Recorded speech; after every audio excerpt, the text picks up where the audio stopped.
The following program is intended for mature audiences.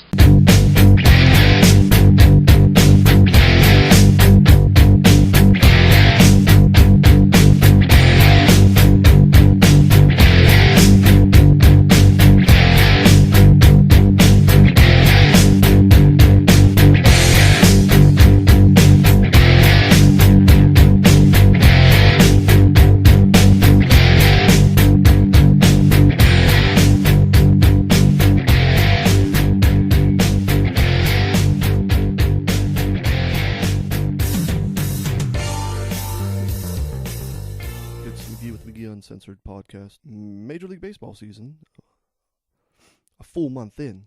Go Yankees. And this takes me back to a time when I lost my desire to play baseball, organized baseball.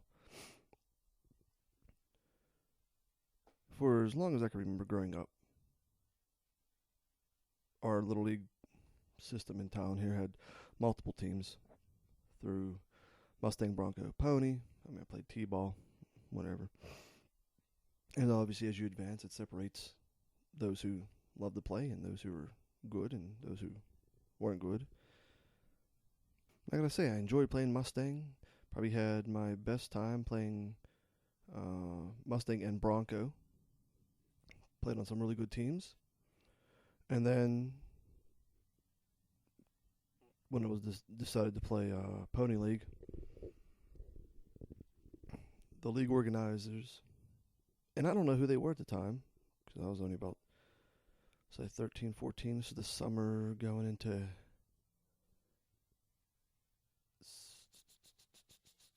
eighth grade? Was this the summer going into eighth grade? Possibly. My timeline is just a little blurred at the moment, because I'm a stickler for details. Regardless, I just remember the time being spent on that Pony League team was miserable. You know, like I said, I don't know who organized it back then. I don't know who's in charge of Pony League. I have no idea. I never even knew who was in charge of Menneson Youth Baseball to begin with. I don't know. But they always had two teams, at least when I was growing up and playing through, Mustang Bronco. They had two teams on Pony. I remember one being sponsored by the French Club here in town, and the other one might have been Fireman's. I'm not entirely sure who the second team was. If somebody who listens can help me out on that, I appreciate it. I don't want to state any false information.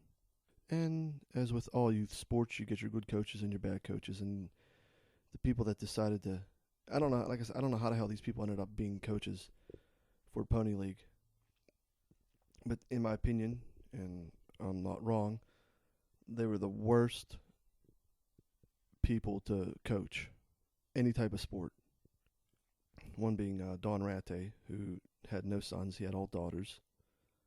One taught me in the 6th grade, and he named her Dawn, D-A-W-N. Strange, right? Because his name was Dawn, D-O-N.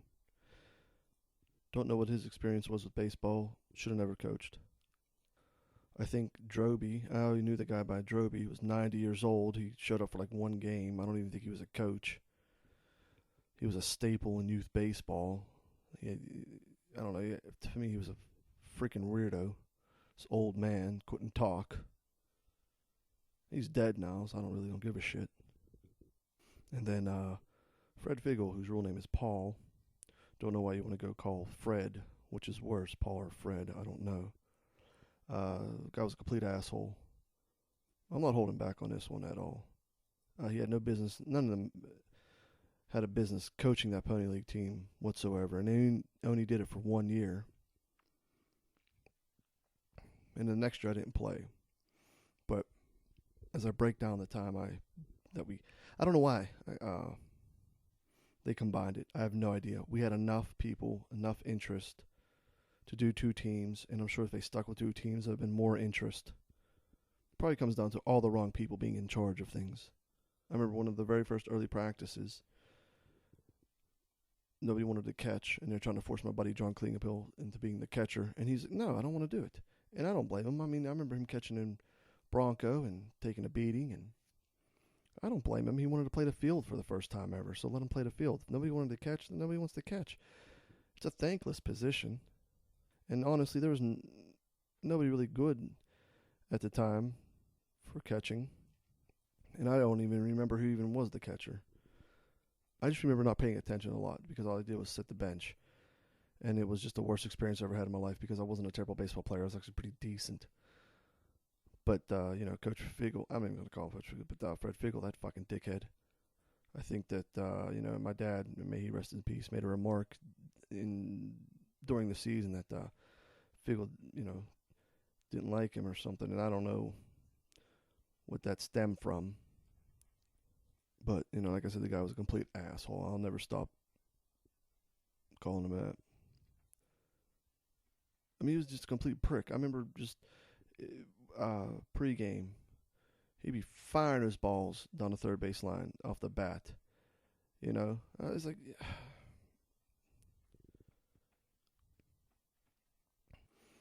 honestly, it was the biggest waste of my time ever. And I had no interest playing the next year, and then Marty Macko took over as coach.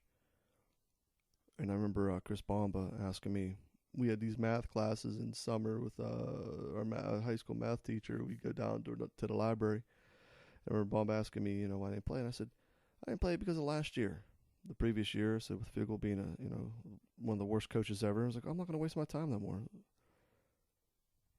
I mean, after I found out, maybe I should have played when Macko was the coach, but I just didn't care no more. It wasn't about it wasn't about quitting or anything. I'm not a quitter, and if you want to quit something, quit. Who cares? It's just not putting up with the bullshit. And that's a problem with a lot of youth sports. The wrong people are coaching. The wrong people are involved. You get nepotism because somebody's son, play, and somebody's the coach because their son plays.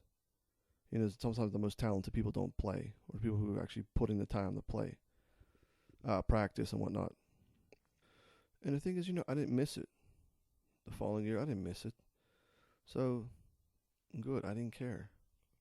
I mean, like I said, it was great in Mustang and Bronco. It was great. It really was. It's a fun time. You had coaches that can coach. People on the teams, we were a team. We got along. Now, I'm not saying I was going to be the next Nolan Ryan. But, could have been serviceable. I pretty much just stopped following everything. I don't even know what they did the following year. I don't even remember what we did in our year. I remember that we had people quit during the season. I know that for a fact. Obviously, it was a fact. And instead of giving everybody new uniforms, this is how cheap these bastards were. They just gave the leftovers from the two teams previous and just combined them. So you had same people with the number 16. It's a good job. I mean, I don't think I could trash talk Figel enough. I think he's just a complete piece of shit as a human being, in my opinion. I don't care. These guys taught you nothing at all. No skills were advanced. I mean, absolutely, it was dreadful. Hated it. I don't think I could say that enough either. I barely remember any of that season, and that's the truth. Barely remember anything. Yeah, the worst coaches ever in any kind of sport ever. And hopefully people that remember playing can attest to that. I remember we beat Bell Vernon, a Bell Vernon team. And Rate was so elated, took us all out to Burger King, got us the same type of burgers. And, I'm not a picky eater, but I don't like all that shit on my burger, so I, took it all off. I ate it. I mean, there was people that had below skill set, yet still played. I mean, Josh Coe's our friend, but he made one decent catch in a Bell Vernon game. He played. Didn't understand it. He wasn't a good ball player. He just wasn't. There were people kissing Eddie Minnie's ass because he could hit a ball out of Menneson City Park with a wooden bat. Big whoop. Who gave a shit? But Eddie is a nice kid. Good guy. Man, I haven't seen him in years, but I'm just saying, like, who cares about that achievement? The thing is, like, I love baseball. It's one of my favorite sports professionally to watch, engage, and talk about, and I loved playing it up until that summer or spring, summer. Not even bother in high school. And that mostly came down to, well, health and, again, coaching and just generally not being interested. This is what I'm better off doing. The power of storytelling. I don't even know if Eagle's alive or dead. I really don't care. I've gotten to the age now where I think I'm just tired of sports at a certain level.